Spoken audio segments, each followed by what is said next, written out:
जय हिंद एवरीवन। स्वागत है आप लोगों का एक बार फिर से हमारे चैनल इनकम इंडिया पर। जिस तरह हमने आपको पहला न्यूट्रिशन चैप्टर पढ़ाया, उसके बाद कौन सा पाचन डाइजेशन का पढ़ाया, रेस्पिरेशन का पढ़ाया, उसी प्रकार ट्रांसपोर्टेशन का पढ़ाएंगे क्या। मतलब उसमें ट्रांसपोर्टेशन में हमको मेनली ब्लड के ही बारे में पढ़ना पड़ता है क्या। ब्लड, उसके बाद वही धमनी, सिरा उरा, हृदय के एक बारे में एक वीडियो इसका, एक वीडियो हृदय का हम बना देंगे। इस चैप्टर को आपको क्लियर करवा देंगे। जैसे भी हो आपका सिलेबस कंप्लीट होना चाहिए। फिर ये ऐसे करके फिर चाहे जैसे हम लाइव आते हैं डेली एक चैप्टर खत्म करते हैं कैसे भी करके। तो डायरेक्ट हम चलिए अपने टॉपिक पर आते हैं। हम ब्लड को पढ़ाने वाले हैं क्या, ब्लड को।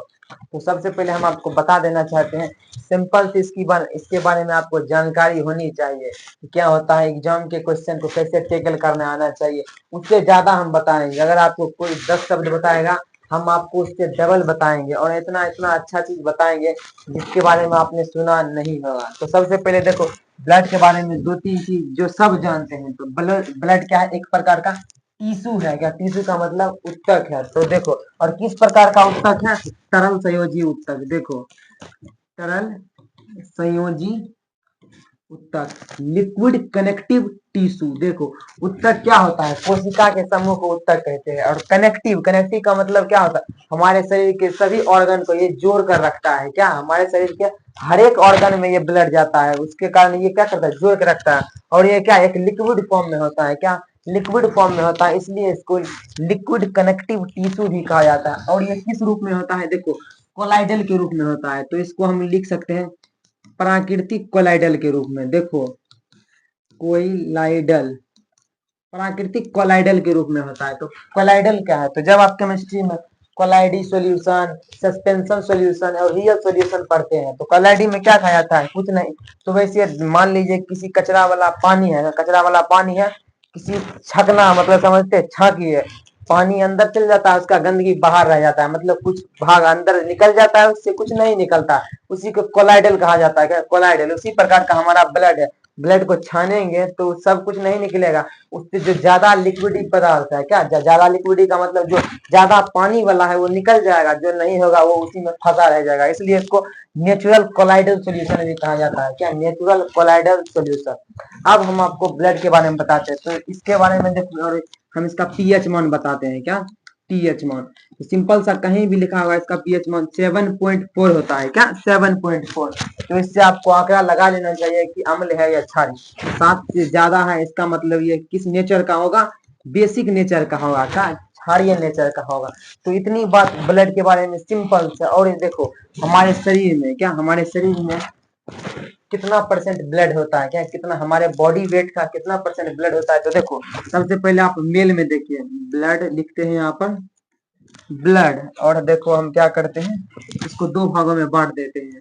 एक हम मेल में लिखते हैं, मेल का मतलब पुरुष, एक क्या किस में लिखेंगे, एक फीमेल में लिखेंगे। तो देखियो, मेल में कितना ब्लड होता है, 5.5 लीटर क्या, 5.5 लीटर के आसपास।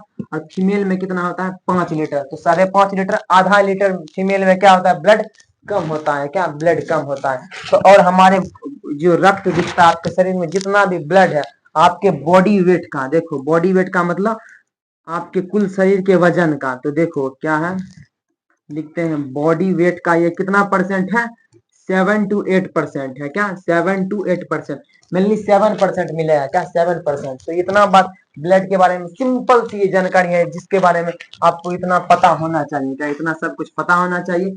ये आप नोट कर लीजिएगा क्या, नोट कर लीजिएगा।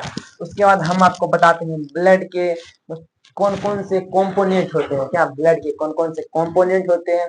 सबसे पहले हम आपको यही तो बता देना चाहते हैं ब्लड का निर्माण। देखो, ब्लड का निर्माण कहाँ कहाँ पर होता है क्या, ब्लड का निर्माण तो मेनली रूप से एक ही जगह पर होता है क्या। लेकिन जब हम आप किसकी बात करते हैं, भ्रूण की बात करते हैं। भ्रूण का मतलब जो बच्चे पेट में है वहां पर क्या, अभी माता के पेट में ही है, उसको भ्रूण कहा जाता है। तो एक होता है भ्रूण की अवस्था में, देखो। दूसरा क्या होता है, वयस्क अवस्था में। वयस्क का मतलब जो हम आप अभी है जिस स्टेज में है। तो भ्रूण की अवस्था में हमारे ब्लड का निर्माण क्या, हमारे रक्त का निर्माण कहाँ पर होता है, तो होता है लीवर में। देखो, ये भी आपको पता होना चाहिए कहाँ पर होता है, लीवर में। तो वयस्क में कहाँ पर होने लगा, बोन मैरो। देखो, बोन मैरो अर्थात अस्थि मज्जा में। तो अगर क्वेश्चन आ जाए ब्लड का निर्माण कहाँ पर होता है? देखो व्यस्क भ्रूण की अवस्था में लीवर में, और क्या होता है व्यस्क की अवस्था में इसमें बोन मैरो अस्थि मज्जा में। इतना बात सिंपल सा समझ में आ चुका है या नहीं जल्दी से? और जो आपका ब्लड मरता है, क्या ब्लड जो मरता है उसका मतलब क्या? ब्लड मरने का मतलब ये इम्प्योर हो गया, कहाँ पर जाकर स्टोर रहता है? तो वो देखो एक स्प्लीन, क्या प्लीहा, देखो एस्पिलीन हम लिख देते हैं एस्पिलीन। तो एस्पिलीन में क्या होता है? हमारा गंदा रक्त। क्या होता है गंदा रक्त का मतलब? कुछ नहीं, इम्प्योर ब्लड जाकर क्या होता है? जमा हो जाता है। इसको क्या कहा जाता है? ब्लड का कबर ग्राह भी कहा जाता है। क्या कब्र समझते हैं? मतलब जिसमें लोगों को दफनाया जाता है। रक्त का कबर ग्राह भी किसको कहा जाता है? प्लीहा को कहा जाता है। क्या प्लीहा, स्प्लीन। इतना बात समझ में आया? अब हम रक्त को तोड़ते हैं। क्या रक्त को कितने भागों में तोड़ेंगे? 2-3 भागों में तो तोड़ ही देंगे। तो चलिए हम स्टार्ट करेंगे। क्या चलिए हम आप ब्लड को क्या करते हैं? तोड़ते हैं। किसमें तोड़ेंगे? तो अगर इसमें अगर काम पूछ दे, क्या है? अगर देखो इतना तो है ब्लड, ब्लड जो है अगर हम आपसे पूछ दें ब्लड में क्या होता है? ब्लड का रंग रेड कलर। क्या रेड कलर? हीमोग्लोबिन के कारण होता है। अगर यहीं पर हम क्वेश्चन अगर पूछ दें कि मेल में हीमोग्लोबिन कितना होना चाहिए, क्या मेल में और फीमेल में हीमोग्लोबिन कितना होना चाहिए? तो देखो मेल में हीमोग्लोबिन की मात्रा कितनी होनी चाहिए? 14 ग्राम पर क्या होता है? डेसीलीटर। क्या 14 ग्राम पर डेसीलीटर? फीमेल में कितना होना चाहिए? 13 ग्राम पर डेसीलीटर। क्या 13 ग्राम पर डेसीलीटर? मतलब जो हीमोग्लोबिन, हीमोग्लोबिन का मतलब सिंपल सा, हीमो का मतलब लोहा। तो लोहा की मात्रा क्या होनी चाहिए? मेल में ज्यादा, फीमेल में कम। इसलिए उसका शरीर देखिएगा, पुरुष के शरीर का मजबूती, क्या मजबूती, एक मुक्का मारिए दोनों को, लेकिन कम इफेक्ट होता है मेल पर। क्यों? क्योंकि उसके शरीर में लोहा ज्यादा है। क्या लोहा ज्यादा है? जब हम कहते हैं कि आप तेलहन पदार्थ ज्यादा खाते हैं, क्या तेलहन पदार्थ ज्यादा खाइएगा तो उसमें किसकी मात्रा आपके शरीर में बढ़ जाती है? आपके ब्लड में कोलेस्ट्रॉल की मात्रा बढ़ जाती है। क्या कोलेस्ट्रॉल की मात्रा बढ़ जाती है? तो हमारे ब्लड में कोलेस्ट्रॉल कितना होना चाहिए? 200 ग्राम पर डेसीलीटर होना चाहिए। और ये एक देख, अगर ये ज्यादा हो गया तो आपके हार्ट अटैक का कारण बनता है। क्यों?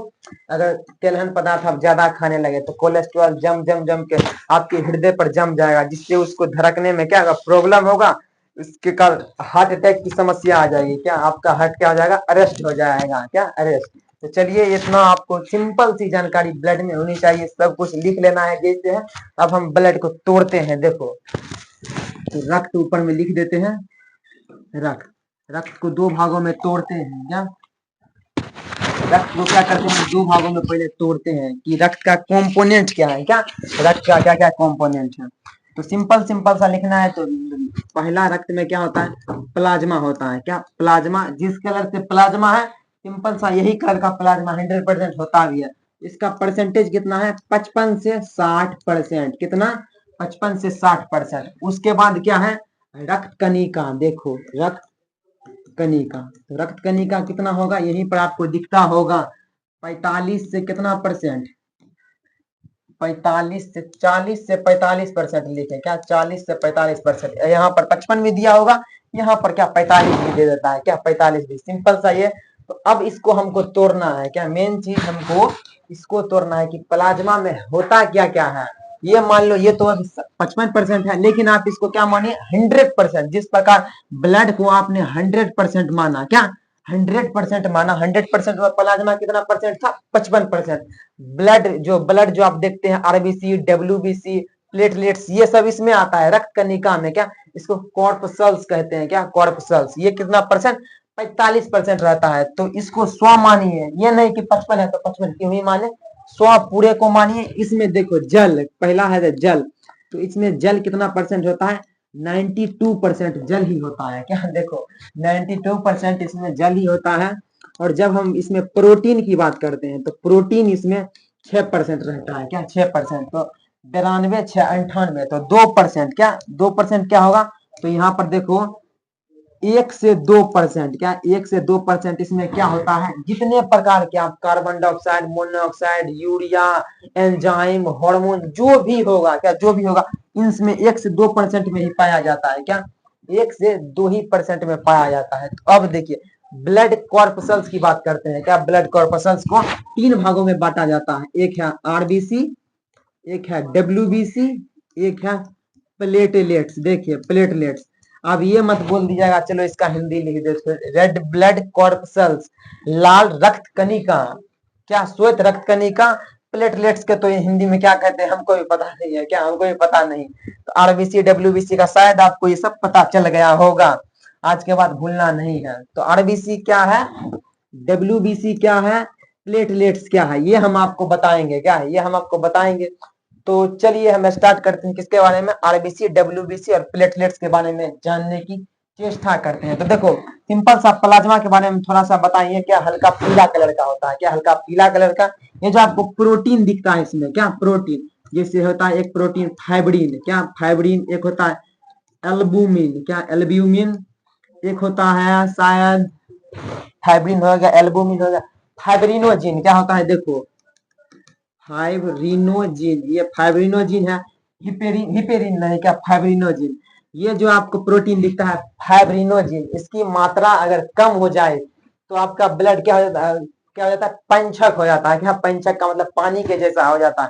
तो ये क्या करता है, ब्लड को गाढ़ा करता है, क्या देखो फाइब्रिनोजिन क्या करता है, ब्लड को गाढ़ा कर देता है। तो सिंपल सा ये जानकारी। अब हम आपको किसके किसके बारे में बताते हैं, आरबीसी के बारे में बताते हैं, डब्ल्यूबीसी के बारे में बताते हैं और प्लेटलेट्स के बारे में। देखो तीन बार में हम तीन भागों में बांट देंगे, आरबीसी, इधर बीच में लिखिए डब्ल्यूबीसी, और इसका क्या लिखेंगे, प्लेटलेट्स। ये तीन भागों में बांटे या नहीं, जल्दी से बताएं, क्वेश्चन इतना भर भर के पूछा गया है, इससे तीन भागों में इसको बांट दो, क्या तीन भागों में इसको बांट दो। सिंपल सिंपल सा आपको याद रखना है, क्या सिंपल सिंपल सा अंतर याद रखना है कि आरबीसी, क्या आरबीसी के बारे में अगर हम बोले इसकी संख्या कितनी होती है, क्या हमारे ब्लड में इसकी संख्या तो होता है 50 लाख, क्या 50 लाख पर MMQ मतलब मिलीमीटर क्यूब, तो इसका क्या होगा, ये 10,000 होता है, क्या ये 10,000 पर MMQ, तो इसका क्या होगा, तो ये 2 लाख होता है, देखो 2 लाख पर MMQ, पहले यही याद रखना है। सबसे ज्यादा क्या होगा, 99% ब्लड में आरबीसी ही होता है, मतलब 50 लाख देख रहे हो, ये 10,000, क्या ये 10,000, और ये देखो 2 लाख की श्रेणी में है, क्या सबसे पहले आरबीसी ज्यादा है, उसके बाद प्लेटलेट्स और डब्ल्यूबीसी। तो अब हम आपको बताते हैं आरबीसी की प्रॉपर्टी के बारे में, क्या आरबीसी के प्रॉपर्टी इसमें क्या होता है।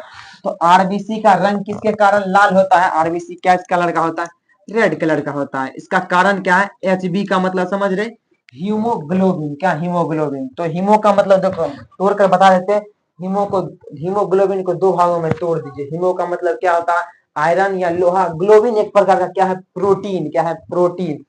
तो ये क्या है, रेड रेड कलर किसके कारण होता है, हीमोग्लोबिन के कारण। और इसका जीवन काल कितना होता है, 120 दिन, क्या आरबीसी का जीवन काल अगर पूछ दिए कितना दिन होता है, 120 दिन। और देखो आरबीसी में अगर इसका आकार पूछ दे आपसे, क्या अगर इसका आपको आकार पूछ दे, तो अगर इसका आकार में आप कैसे लीजिएगा, क्या बताएं जल्दी से। आरबीसी का आकार अगर आपसे पूछे तो हम जल्दी बता देते हैं, ये डायरेक्ट गोल कलर का होता है, क्या एक मिनट रुके, किस कलर का होगा जल्दी से बताएं, आरबीसी किस कलर का होगा, गोल कलर का सामान्यता होता है, क्या सामान्यता गोल कलर का। इसमें ना ही केंद्रक पाया जाता है, क्या केंद्रक नहीं पाया जाता है, ना ही इसमें क्या पाया जाता है, लाइसोसोम, क्या ना ही इसमें लाइसोसोम। इतनी प्रॉपर्टी काफी है, क्या इतनी प्रॉपर्टी काफी है। अगर ये इसमें केंद्रक नहीं पाया जाता है तो आप सेल चैप्टर में पढ़ते हो कि केंद्रक के अंदर ही देखो ये क्या है, हमारा सेल है, सेल के अंदर क्या है, न्यूक्लियस है, इसके अंदर ही क्या होता है, डीएनए आरएनए होता है, क्या क्रोमोसोम डीएनए अंदर सब क्या होता है, केंद्रक के अंदर ही होता है। जब इसमें केंद्रक ही नहीं पाया जाता है, क्या आरबीसी में जब केंद्रक ही नहीं पाया जाता है, क्या इससे आप किसी का पेरेंटल टेस्ट कर सकते हो, नहीं, मतलब क्या कि इससे डीएनए का पता आप नहीं लगा सकते हैं। क्यों नहीं लगा सकते हैं, क्योंकि इसमें केंद्रक है ही नहीं। जब न्यूक्लियस मतलब अनुवांशिक पदार्थ इसमें होगा तभी ना आप उसके पेरेंटल टेस्ट करवा सकते हैं, नहीं तो नहीं करवा सकते। अर्थात आरबीसी से आप नहीं बता सकते हैं कि कौन किसके माता है कौन किसका पिता है, डीएनए टेस्ट इसका नहीं कर सकते हैं। अगर डीएनए किस में पाया जाता है, केंद्रक में, केंद्रक ही नहीं है। तो एक है लाइसोसोम, लाइसोसोम नहीं है, क्या लाइसोसोम ही नहीं है। तो लाइसोसोम का काम क्या, सेल चैप्टर में पढ़ते हैं, लाइसोसोम जो मरा हुआ कोशिका उसको क्या करता है, खा जाता है, खा जाता है। तो देखो अगर ये मर गया आरबीसी तो इसको खाएगा कौन, लाइसोसोम तो है नहीं। तो इसी को शरीर के जितने जितने भागों से पकड़ता है, कौन पकड़ता है जल्दी से बताओ। ब्लड सबसे पहले बताए थे मरता है कहाँ पर, था प्लीहा में, कहाँ पर, पीलिया उसका पकड़ता है, क्योंकि ये क्या है, कवर ग्रह है, क्या कवर ग्रह है, इसी को जमा रखेगा, क्या जमा। तो डब्ल्यूबीसी के बारे में हम आपको बताते हैं। आरबीसी का काम कुछ नहीं है, क्या आरबीसी का काम कुछ भी नहीं है, लाल है जो है। और ये जो हीमोग्लोबिन है, हीमोग्लोबिन क्या करता है, हीमोग्लोबिन का काम क्या है, हमारे शरीर में गैसों का आदान प्रदान, गैस आएगा उसमें क्या करेगा, ऑक्सीजन मिलेगा, शरीर के सभी भागों में पहुंचा देगा। वो जो क्रिया करता है ऑक्सी हीमोग्लोबिन, कभी कार्बो ऑक्सी हीमोग्लोबिन बना देता है, कहीं जहरीला होता है, ये सब हम आपको बता दिए थे रेस्पिरेशन चैप्टर में ही। तो देखो ये आप डब्ल्यूबीसी के बारे में जानना है, क्या डब्ल्यूबीसी, इसकी संख्या कितनी होती है बताओ, 10,000 पर MMQ, 10,000 पर MMQ। ये रेड कलर का होता है, ये किस कलर का होता है, व्हाइट कलर का, सिंपल सा, क्या सिंपल सा व्हाइट कलर का। इसका जीवन काल कितना होता है, 3 से 4 दिन का, क्या जल्दी से, डब्ल्यूबीसी का जीवन काल 3 से 4 दिन। इसका आकार देखो, इसका आकार क्या होता है, अनिश्चित लिखो, क्या अनिश्चित मतलब किसी भी आकार का आपको ये मिल जाएगा, क्या हम लिखाते हैं इसका आकार क्या होता है, अनिश्चित, अर्थात कभी ऐसे कभी ऐसे, किसी भी आकार का मिल सकता है। उसके बाद देखो इसमें क्या केंद्रक पाया जाता है या नहीं, जल्दी से कोई बोलो, क्या इसमें केंद्रक पाया जाता है, तो इसमें केंद्रक पाया जाता है। तो काउंटर क्वेश्चन, क्या इससे डीएनए का पता चल सकता है, 100% पता चल सकता है। जब इसमें केंद्रक क्या तो अनुवांशिक पदार्थ भी होगा, 100 लेगा, इससे ये लीजिए जांच कीजिए, क्या जांच कीजिए, इसका डीएनए का पता चल जाएगा। तो ये डब्ल्यूबीसी, तो डब्ल्यूबीसी का ये काम क्या है, क्या डब्ल्यूबीसी का काम क्या है, रोगों से हम लोगों को बचाना, सिंपल सा, रोगों से बचाना। तो अगर आपसे ये एग्जाम में आया हुआ है कि रोगों से बचाने वाला कौन बचाता है आपको, डब्ल्यूबीसी, क्या डब्ल्यूबीसी, वो भी क्या एंटीबॉडी। देखो क्या करता है, अभी आपको इसके बारे में थोड़ा सा ज्यादा बता देंगे, डब्ल्यूबीसी के बारे में, क्या डब्ल्यूबीसी के बारे में हम ज्यादा बताएंगे। तो देखो आप प्लेटलेट्स के बारे में थोड़ा सा बता देते हैं, तब जो भी होगा हम आपको किसके बारे में बता देंगे, डब्ल्यूबीसी के बारे में थोड़ा सा बताएंगे। प्लेटलेट्स, इसकी संख्या इतना, इसकी संख्या, इसका कलर कैसा होता है, कुछ भी नहीं, कलर क्या है, किसी भी कलर का हो सकता है ये। और इसका जीवन काल कितना होता है, 7 दिन के आसपास होता है, क्या 7 दिन के आसपास होता है। इसका आकार क्या होता है, इसका भी कोई आकार नहीं होता है, क्या आकार बिल्कुल भी नहीं होता। क्या इसमें केंद्रक पाया जाता है, इसमें भी केंद्रक नहीं पाया जाता है, नहीं इसमें क्या लाइसोसोम पाया जाता है, क्या नहीं लाइसोसोम, मतलब आरबीसी और प्लेटलेट्स एक जैसा ही होगा, क्या एक जैसा ही होगा। तो तुम देखो, तो प्लेटलेट्स का मुख्य काम क्या है, देखो आपका ब्लड जो आप शरीर कटता है, क्या शरीर जो कट जाता है, इसको क्या कर रहा है, रक्त को थक्का बनाता है, क्या देखो रक्त को अगर पूछ दिया आपके तीनों ब्लड में कौन थक्का बनाता है, बताओ थक्का कौन बनाता है, प्लेटलेट्स बनाता है, क्या और आपके खून को कौन रोकता है, यही प्लेटलेट्स ही रोकता है, क्या प्लेटलेट्स से ये रोगों से बचाता है, तथा ये क्या करता है, रक्त को थक्का बनाता है। और डब्ल्यूबीसी में विभिन्न प्रकार के प्रोटीन, क्या विभिन्न प्रकार के प्रोटीन पाए जाते हैं, इसके शेप साइज के आधार पर इसको अलग अलग भागों में बांटा जाता है, क्या अलग अलग भागों में। तो डब्ल्यूबीसी में देखो, डब्ल्यूबीसी के बारे में बताते हैं आपको, इसमें एंटीबॉडी होता है, क्या एंटीबॉडी, ये पहले समझ में आया ये नहीं, क्या एंटीबॉडी, एंटीबॉडी आ गया तो इसके इसमें और कुछ होता है, क्या इसमें और कुछ होता है, एक होता है मोनोसाइट, क्या देखो मोनोसाइट। और क्या होता है इसमें, मतलब बहुत सारे प्रकार के होते हैं, क्या बहुत सारे प्रकार के होते हैं। देखो मोनोसाइट क्या है, ये कुछ नहीं है, ये सबसे बड़ा इसमें कोशिका है, क्या सबसे बड़ी कोशिका है। 1 मिनट रुकिए, हम आपको डब्ल्यूबीसी के बारे में पूरा बताते हैं, 1 मिनट इसकी, तब हम आपको बताते हैं, ऐसा नहीं कि भूल गए। अब पता है 100%, जब इतना आपको बता सकते हैं तो डब्ल्यूबीसी के बारे में भी बता सकते हैं। अभी हम आपको बताएंगे ऐसे रॉयल डिजीज के बारे में भी बता देंगे इसी वीडियो में, तो रुकिए 1 मिनट।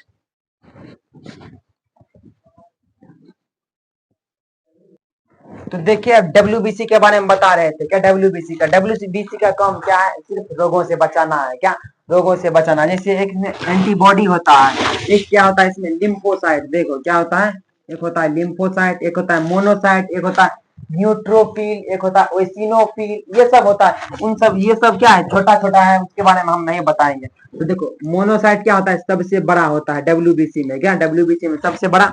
इन तीनों का काम हम आपको बता देते हैं, क्या मान लो कोरोना वायरस, क्या कोविड-19 का, देखो कोविड-19 का एक वायरस था, क्या वायरस था, हमारे शरीर में एंटर किया, क्या हमारे शरीर में एंटर किया, 100% एंटर करने के बाद ये जो एंटीबॉडी है, क्या एंटीबॉडी है, किसको जाकर सूचना देगा, लिम्फोसाइट को देगा, क्या कि जल्दी जल्दी चलो, क्या जल्दी जल्दी चलो, कोई आया है हमारे यहाँ।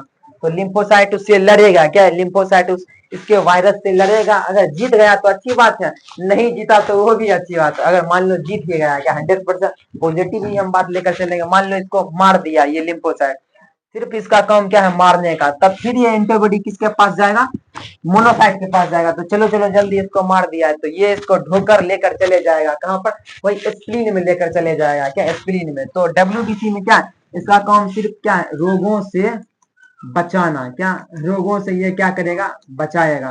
तो अगर हम आपको सिंपल सिंपल व्यवहारिक जानकारी देते हैं, क्या व्यवहारिक जानकारी, जब हम आरबीसी की बात करते हैं, देखो आरबीसी की हम हीमोग्लोबिन के बारे में बताएं। क्या हीमोग्लोबिन का मतलब डायरेक्ट क्या होता है, लोहा वाला क्या है, प्रोटीन, या मतलब एक लोहा एक प्रोटीन। तो अगर आपके शरीर में लोहे की मात्रा कम हो जाएगी तो एक बीमारी होता है, एग्जाम में पूछा जाएगा, एनीमिया, क्या लोहे की कमी पूछ दे, आरबीसी की कमी पूछ दे, हीमोग्लोबिन की कमी से कौन सा रोग होता है, एनीमिया। तो व्यवहार की चीज बताते हैं, ये तो एग्जाम में आने वाली है। अगर आपके शरीर में क्या होगा, लोहे की मात्रा कम है तो आप फुर्ती में नहीं रहिएगा, क्या। तो किसी आदमी को आप देखते हैं कि देखो ढलते ढलते हैं कि मजा नहीं आ रहा है, तो उसके शरीर में फुर्ती नहीं दिखता है, इसका मतलब क्या हुआ, उसके अंदर क्या हीमोग्लोबिन कम हो गया। तो अपना जाकर क्या चेक करवाओ, हीमोग्लोबिन चेक करवाओ, लोहा की मात्रा। तो डॉक्टर क्या देगा, आयरन की गोली देता है, क्या आयरन बढ़े, तो इसका मतलब हीमोग्लोबिन इसका बढ़ जाएगा। तो फुर्ती रहने के लिए आपके शरीर में ये 100% होना चाहिए, क्या लोहा की मात्रा 100% होना चाहिए। एक और बताते हैं, प्लेटलेट्स के बारे में आपको बताए थे, क्या प्लेटलेट्स के बारे में। तो प्लेटलेट्स में क्या होता है, जब आपके शरीर में प्लेटलेट्स घट जाता है, क्या प्लेटलेट्स घट जाता है तो आपका शरीर डममडोल हो जाता है, क्या हाँ, कि अरे हम चल तक नहीं पाते हैं, क्या चल तक नहीं। जब आपको डेंगू वेंगू काटता है तो आपका प्लेटलेट्स ही गिरा देता है, क्या प्लेटलेट्स गिरा देता है, तो आप चलने की भी कंडीशन में नहीं रहते। वो ताकत के लिए काम आता है, क्या ताकत है, ये फुर्ती के लिए काम आता है, क्या फुर्ती के लिए। तो ये इतना के बारे में आपको आशा करते हैं जानकारी होगी। एक डब्ल्यूबीसी के बारे में बताते हैं, अगर आपके शरीर में डब्ल्यूबीसी की मात्रा ज्यादा हो गई, क्या डब्ल्यूबीसी की मात्रा ज्यादा हो गई तो इसके कारण क्या होगा, आप में ब्लड कैंसर हो जाता है। देखो तो आप इसके बारे में क्या सुनते जरूर होंगे, क्या सुनते जरूर होंगे, या इसके इसके भाषा में क्या कहा जाता है, ल्यूकेमिया कहा जाता है। क्या ल्यूकेमिया बीमारी होता है किसकी वृद्धि से, डब्ल्यूबीसी की वृद्धि से। तो एक देखो ये भी नाम आ सकता है एग्जाम में, हम आपको अभी भी बता देते हैं इसका वैज्ञानिक नाम, क्या वैज्ञानिक नाम, तो वैज्ञानिक नाम क्या है, तो देखो इसका आरबीसी को क्या कहते हैं, एरिथ्रोसाइट, क्या नाम है, एरिथ्रोसाइट। इसका नाम क्या है, ल्यूकोसाइट, क्या देखो ल्यूकोसाइट।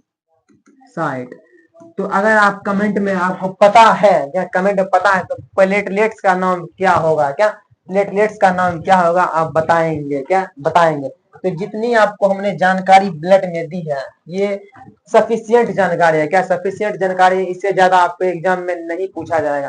अगर पूछा जाएगा तो कोई बात नहीं, जवाब दे देंगे। जब हम आपको ट्रांसपोर्टेशन चैप्टर पढ़ाएंगे उसमें भी और चीज बताएंगे, क्या और चीज बताएंगे। देखो इसका एक एग्जांपल हम बताए थे आपको, देखो आरबीसी में केंद्रक नहीं पाया जाता है तो इसका एक्सेप्शन भी होता है, क्या इसका एक्सेप्शन। तो आपके मन में है एक्सेप्शन क्या मतलब, क्या कहने का। तो देखो केंद्रक वाला ऑप्शन में क्या होता है, एक एक्सेप्शन दिख रहा है या नहीं, लिखिएगा एक्सेप्शन इसमें क्या होता है। तो जैसे ऊंट में देखो क्या है एग्जांपल में, ऊंट में लामा, क्या ये दो प्रकार का जो जीव है इसके आरबीसी में केंद्रक पाया जाता है, क्या पाया जाता है, इसके बारे में तो कुछ नहीं कहा जा सकता। किसी का सवाल आया क्यों पाया जाता है, ये तो हम भी नहीं बता सकते हैं जब वैज्ञानिक नहीं बता पाया है। ऊंट और लामा के आरबीसी में केंद्रक पाया जाता है। तो आशा करते हैं इन सभी के बारे में सिंपल सिंपल सी जानकारी हो गई होगी, क्या। तो एक हम आपको बताते हैं एक बीमारी के बारे में, क्या देखो बीमारी का नाम क्या है, हीमोफीलिया। देखो हम बीच में ही बताते हैं इसको, हीमोफीलिया। तो देखो हीमोफीलिया क्या है, तो हीमोफीलिया कुछ भी नहीं, ऐसा एक बीमारी है जिस अगर आपका शरीर कट गया तो आपका ब्लड 100 रुकेगा ही नहीं, जब तक आप मरिएगा नहीं तब तक रुकेगा नहीं। अर्थात ये क्या है, एक प्रकार का संक्रमित बीमारी है, क्या है संक्रमित बीमारी है। और देखो इसका वाहक, क्या वाहक का मतलब क्या होता है, वेक्टर। इसको ले जाने वाला कौन होता है, तो इसका वाहक होता है फीमेल। देखो इसका वाहक कौन होता है? फीमेल। लेकिन ये प्रभावित सबसे ज्यादा किसको करता है? मेल को। तो याद रखिएगा, हिमोफीलिया सबसे ज्यादा प्रभावित किससे कौन है? मेल है, लेकिन इसका वेक्टर कौन है? फीमेल है। ये सबसे पहले क्या, हिमोफीलिया सबसे पहले ब्रिटेन की राजकुमारी, क्या ब्रिटेन की महारानी एलिजाबेथ को, नहीं विक्टोरिया को, क्या देखो विक्टोरिया को हुआ था। इसके कारण विक्टोरिया की मृत्यु जो हुई थी हिमोफीलिया के कारण ही हुआ। तो ये क्या था? राजशाही परिवार था क्या, इसलिए इस बीमारी को रॉयल डिजीज भी कहा जाता है। क्या देखो, रॉयल डिजीज भी कह दिया जाता है। रॉयल डिजीज का मतलब वही राजशाही रोग, क्या राजशाही रोग, या तो इसको क्या कहा जाता है? पेरेंटल रोग भी कहा जाता है क्या, या इसको कहते हैं एक्स क्रोमोसोम लिंक्ड डिजीज। देखो, एक्स क्रोमोसोम का मतलब क्या, यही प्रभावित किसको कर रहा है? मेल को। तो मेल में क्या एक्स क्रोमोसोम ही पाया जाता है। फीमेल क्या है? इसका वेक्टर है, क्या फीमेल वेक्टर है, इसलिए इसको एक्स क्रोमोसोम लिंक्ड डिजीज भी कहा जाता है। क्या इसका वेक्टर कौन है? फीमेल, लेकिन ये प्रभावित सबसे ज्यादा किसको किया है? मेल को। ये सबसे पहले रानी विक्टोरिया को हुआ था, इसलिए तो क्या रॉयल डिजीज भी कहा जाता है। क्या रॉयल डिजीज। ये जो है बीमारी होता है एक पीढ़ी को छोड़कर एक पीढ़ी को। देखो, मतलब अगर ये अभी बेटी में हुआ है, क्या बेटी, तो बेटी का जो भी बेटा होगा, क्या बेटा, बेटा का जो बेटी होगा उसमें होगा, मतलब बीच का एक जनरेशन छूट जाएगा, बीच का जनरेशन छूट जाएगा। इसलिए इसको, इसके कारण इस बीमारी को क्या कहा जाता है? गैप जनरेशन डिजीज भी कहा जाता है। क्या गैप जनरेशन डिजीज भी कहा जाता है। आशा करते हैं ब्लड के बारे में आपको ये सब जानकारी पसंद आई होगी। अगर पसंद आया तो चैनल को सब्सक्राइब कर दीजिए, वीडियो को लाइक कर दे, दोस्तों के साथ शेयर करें। एग्जाम ओरिएंटेड है। चलिए, जय हिंद।